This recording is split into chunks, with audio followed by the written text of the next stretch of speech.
Balitang probinsya naman po tayo, ilang menor de edad na huling nanloloob sa isang drugstore sa Tarlac.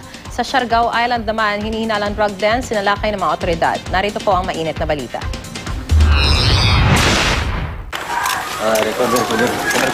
Sinalakay ng mga operatiba ng Special Operations Task Group ang isang natukoy na drug den sa bayan ng General Luna sa Siargao Island.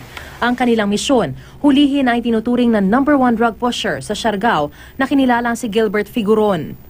Bigo naman ang mga otoridad na maaresto si Figuron na nakipagbarilan pa sa mga operatiba sa dilim. Bagamat nakatakas, nakuha naman ng mga operatiba ang iba't ibang droga at paraphernalia. Isa raw ang Siargao Island sa mga lugar na may talamak na bentahan ng droga. Dahil umano sa napabayaang cellphone charger, nasunog ang isang bahay sa barangay Balyok, Davao City. Isang naglalako ng isda ang unang nakapansin ng sunog, kaya't agad nitong inalerto ang ibang residente. Walang may-ari ng bahay nang mangyari ang sunog. Aabot sa 700,000 piso ang halaga ng pinsala. Sa presinto naman ang bagsak ng 4 na menor de edad na ito matapos maaktuhang nagnanakaw sa isang drugstore sa Paniki, Tarlac. Nakuha sa mga suspect ang 2,000 pisong cash, mga powdered na gatas at sari-saring gamot at bitamina.